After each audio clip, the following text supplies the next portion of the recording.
Bismillahirrahmanirrahim. Assalamualaikum warahmatullahi wabarakatuh. Teman-teman semua, kali ini kita akan membahas tentang keutamaan orang-orang yang melaksanakan sholat subuh. Yang pertama, orang-orang yang melaksanakan sholat subuh akan mendapatkan doa keberkahan dari Nabi sallallahu alaihi wasallam. Sebagaimana Nabi selalu mendoakan umatnya ketika pagi hari, kata Nabi sallallahu alaihi wasallam, Allahumma barik li ummati fi bukuriha. Allahumma barik li ummati fi bukuriha. Allahumma barik li ummati fi bukuriha. Ya Allah, kata Nabi sallallahu alaihi wasallam, berkahilah umatku pada waktu pagi hari.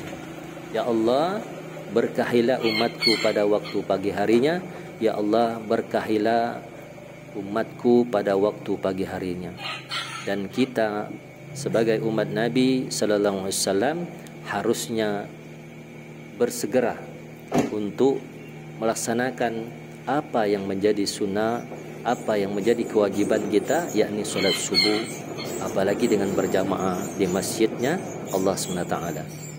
Ini yang harus dicamkan oleh kita semua, orang tua, anak-anak laki-laki, anak-anak yang sudah mencapai baligh, yang sudah mukallaf, yang sudah punya akal. Kemudian yang kedua, keutamaan orang-orang yang melaksanakan sholat subuh, yakni disaksikan oleh para malaikatnya Allah Subhanahu wa taala. Sebagaimana dalam Al-Qur'an dikatakan, a'udzubillahi minasyaitonir rajim, aqimis sholata liduluqis syamsi ila ghasaqil laili wa qur'anal fajr inna qur'anal fajri kana mashhuda. Dirikanlah solat, kata Allah SWT, ketika matahari mulai tergelincir. Kapan matahari mulai tergelincir? Yakni ketika waktu zuhur. Ya, ketika waktu zuhur sampai menjelang malam. Ya, artinya kalau sampai menjelang malam, maka kita diharuskan mendirikan solat zuhur, solat asyar, solat maghrib, dan solat isya. Inna qur'anal fajri kana mashhuda. Dan jangan lupa, kata Allah SWT, dirikanlah juga solat fajar. Solat fajar ini adalah solat subuh, kata para ulama. Solat subuh, karena sesungguhnya solat subuh ini disaksikan oleh para malaikat. Dan ketahuilah teman-teman semua, ketika kita solat subuh adalah waktu kita bertemu dengan para malaikatnya Allah SWT. Karena kata Nabi SAW, sesungguhnya para malaikat itu melihat kalian siang dan malam. Dan malaikat yang bermalam dengan kalian akan bertemu dengan kalian ketika solat subuh dan solat asyar. Malaikat yang bermalam dengan kalian kemudian akan naik menuju ke Rabbnya, menuju kepada Allah SWT, dan kemudian Allah SWT menanyakan kepada mereka bagaimana keadaan hamba-hamba. Maka mereka, para malaikat, mengatakan kepada Allah SWT bahwa sesungguhnya kami mendatangi mereka dalam keadaan solat dan juga meninggalkan mereka dalam keadaan solat. Kemudian yang ketiga, keutamaan orang-orang yang melaksanakan solat subuh, kata Nabi SAW, man shalla bardain dakhalal jannah. Barang siapa yang melaksanakan solat bardain ini adalah solat subuh dan solat asyar, maka mereka akan memasuki surganya Allah Subhanahu wa taala.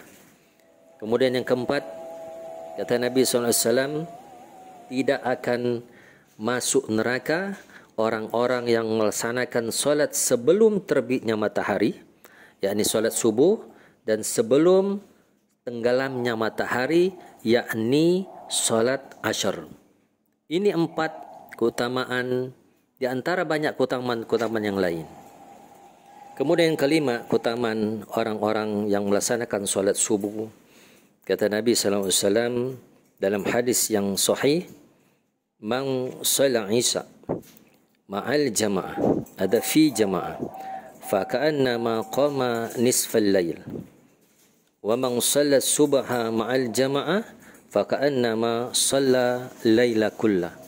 Kata Nabi SAW, barang siapa yang salat Isya berjamaah, ya, maka mereka seolah-olah melaksanakan salat separuh malam.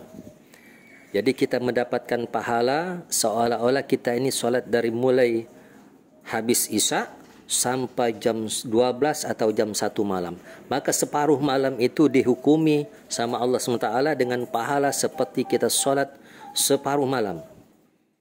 Begitupun dengan salat subuh. Kata Nabi SAW, barang siapa yang salat subuh, man sala subha ma'al jamaah, apalagi dengan jamaah, qama shalla laila kullah, faka'annama shalla laila kullah, maka mereka seperti salat sepanjang malam, dari mulai salat ba'da salat Isya sampai dengan menjelang salat subuh. Inilah keutamaan yang Masya Allah yang harus kita raih sebelum penyakit-penyakit yang akan datang ke dalam tubuh kita, sebelum kesempitan-kesempitan yang akan menerpah kita nanti.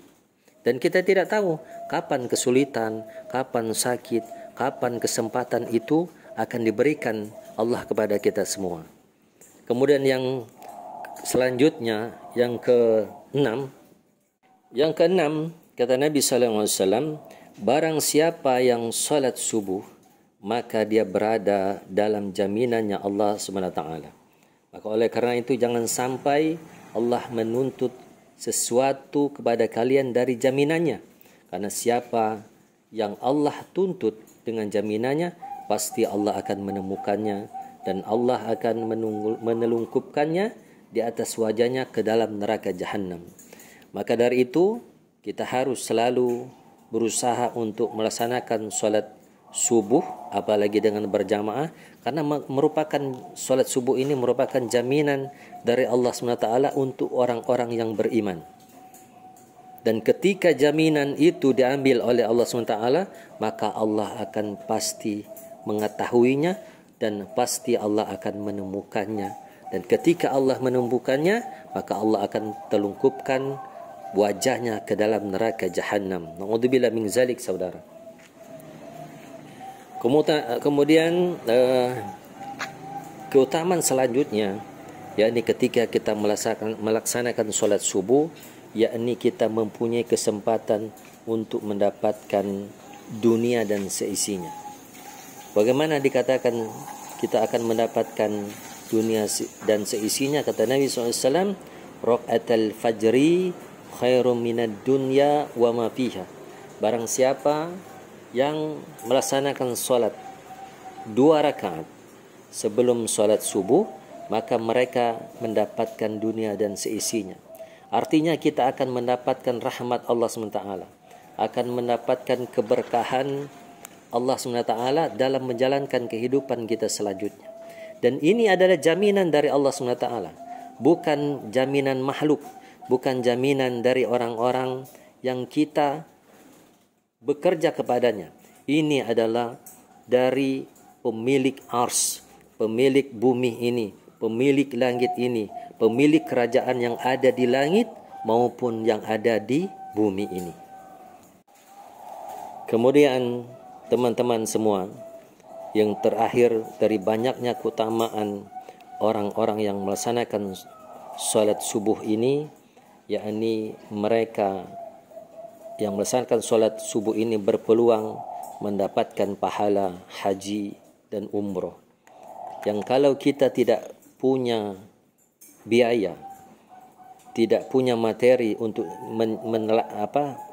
menyampaikan jiwa kita ini, badan kita ini ke Mekah Al-Mukarramah atau ke Madinah, maka ada salah satu cara, yakni kita solat subuh berjamaah sebagaimana kata Nabi SAW, barang siapa yang solat subuh berjamaah kemudian dia duduk berzikir kepada Allah hingga matahari terbit, ya, matahari terbit kira-kira kalau kita solat jam 5, ya, jam 5 subuh, maka kira-kira lebih kurang 1 jam dari jam 5 itu waktu terbitnya matahari.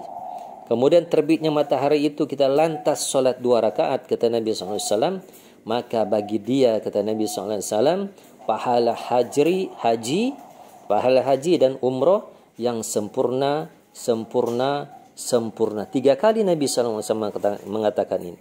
Ini adalah salah satu rohso keringanan kita bagi teman-teman yang tidak mempunyai biaya untuk menyampaikan diri dia untuk bertamu ke Masjidil Haram, bertamu ke Ka'bah, maka ini adalah salah satu cara untuk kita mendapatkan pahala haji dan umrah yang sempurna. Kata Nabi SAW, tamatan, tamatan, tamatan, yang sempurna, sempurna, sempurna.